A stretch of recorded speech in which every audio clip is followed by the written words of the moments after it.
بنیادی ذمہ داری ہے اور آپ حل کریں.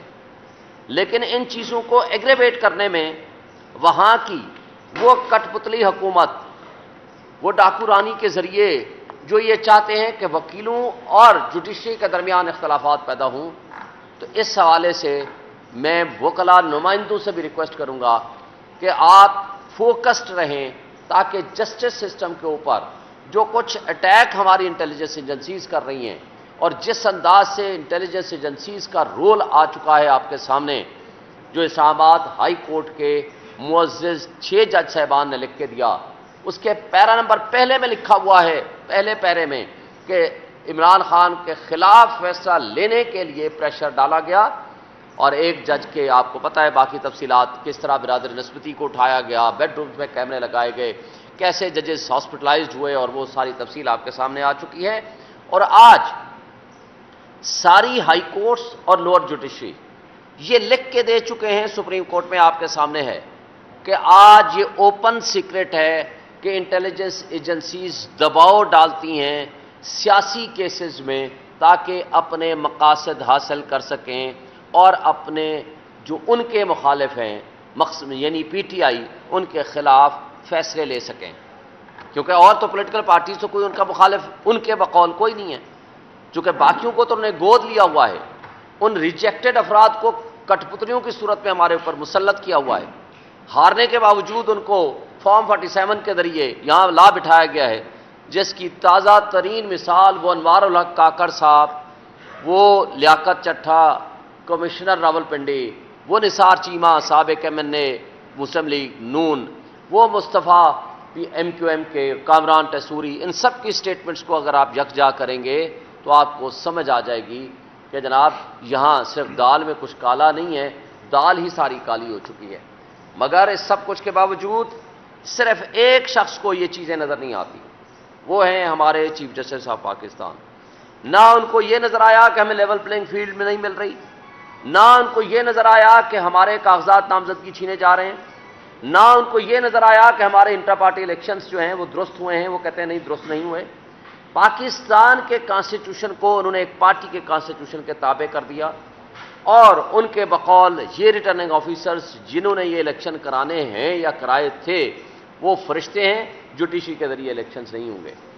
اس سب کچھ کے باوجود میں اور الیکشن کمیشن کی وہ تمام تر حرکتوں کے باوجود جو کچھ انہوں نے کی، لیکن آج بھی اعتراض ان کو اگر ہے تو پی ٹی آئی کے انٹرا پارٹی الیکشنز کے اوپر ہے.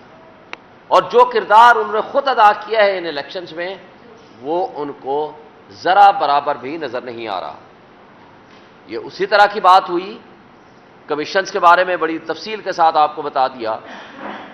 لیکن ایک بات 24 مارچ 1971 کو، یہ ریکارڈ کی بات ہے، یحییٰ خان جاتا ہے وہاں ڈھاکہ میں اور ان کو کہتا ہے کہ ہم نے تمام مسائل بات چیت کے ذریعے حل کریں گے، کیونکہ سب سے بڑی پولیٹیکل پارٹی عوامی لیگ جیت چکی تھی 160 سیٹیں out of 162.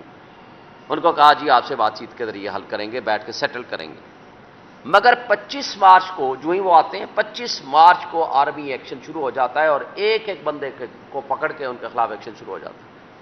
Meaning there by already یہ ایک بہانہ تھا، آلریڈی آپ نے پلاننگ اور آرگنائزیشن کر رکھی تھی.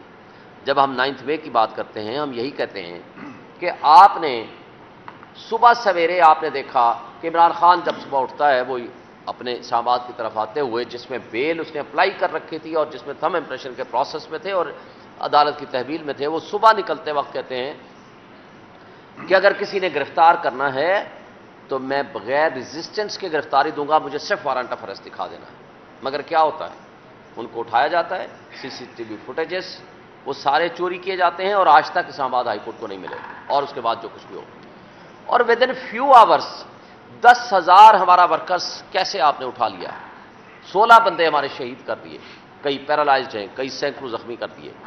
اور پرامن احتجاج لوگ کرنے کے لیے نکلے، اور آپ نے سارے آج سپریم کورٹ اور ہائی کورٹس میں یہ آ چکا ہے، لکھ کے یہ دے چکے ہیں کہ ہمارے CCTV فوٹیجز ان تمام انسٹالیشن سے جی خراب تھے یا غائب ہیں.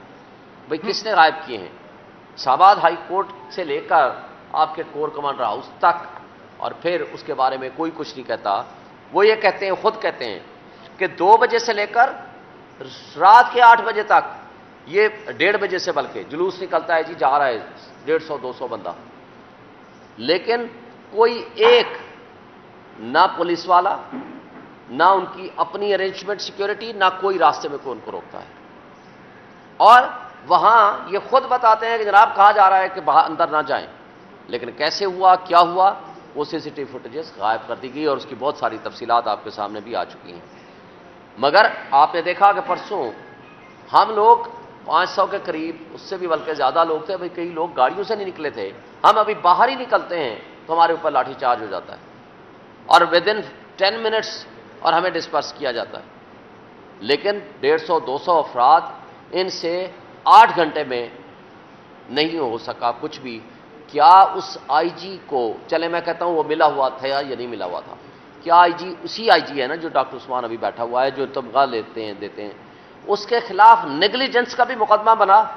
اور اگر نہیں بنا تو یہ بتا دیں کہ آئی جی کہتا ہے کہ مراد راس، اور بہت سارے نام دیتا ہے، 27 کالیں تھیں، سب سے بڑا مجرم ہے، صرف ایک پریس کانفرنس اس کی قیمت ہے اور وہ ہے آپ ایکوٹل ہو جائے گی، آپ بری و ذمہ ہو جائیں گے ایک پریس کانفرنس کر دیں.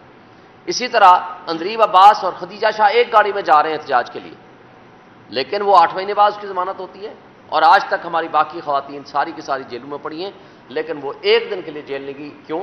کہ پریس کانفرنس ہو گئی. اگر یہ فالس لیگ آپریشن نہیں تھا، یہ واقعی سچا واقعہ آپ بتاتے ہیں جس کی جوڈیشل انکوائری بھی آپ نہیں کراتے، مگر مجھے بتائیں کہ پھر آدھے لوگ تو وہ ایک پریس کانفرنس کے ذریعے فارغ ہو جاتے ہیں، اور جو عمران خان کے ساتھ وفا کرتے ہیں وہ آپ کے لیے سب سے آخر میں، اور ابھی تک وہ پابند سلاسل بھی ہیں اور جیلوں میں بھی سڑیں گے. اور دوسری طرف کہا جاتا ہے کہ جناب ملٹری ٹرائل ہی اس کا حل ہے. کیا کہتے ہیں؟ 3 چیزیں ذہن میں رکھ لیں. دنیا کا کوئی قانون اور آئین آپ کو یہ نہیں بتائے گا کہ آپ اس کے مدعی بھی ہیں، آپ کہتے ہو ہمارے اوپر اٹیک ہوا. نمبر 2 آپ کہتے ہو ہم گواہ بھی ہیں، irrefutable ہمارے پاس ایویڈنس ہے، ناقابل تردید شواہد. نمبر 3 ہم ملٹری ٹرائل کے ذریعے سزا بھی دیں گے، منصف بھی خود ہیں. تو بھائی دنیا میں کوئی اصول نہیں ہوتا، قانون نہیں ہوتا کہ خود مدعی، خود گواہ، خود آپ منصف بن جائیں. اس طریقے سے سپریم کورٹ سے گزارش ہے فوری طور پر ان کا فیصلہ کریں، لوگوں کو ان کے حقوق دیں. اور اس طرح کا جو ظلم ہو رہا ہے ایک جنگل کے بادشاہ کے ذریعے، وائس رائے اور اپنے کٹ پتلیوں کے ذریعے اس ملک میں جس طرح آئین اور قانون کی پامالی ہو رہی ہے، اس کو ختم کیا جائے. اور میں آخر میں یہ کہوں گا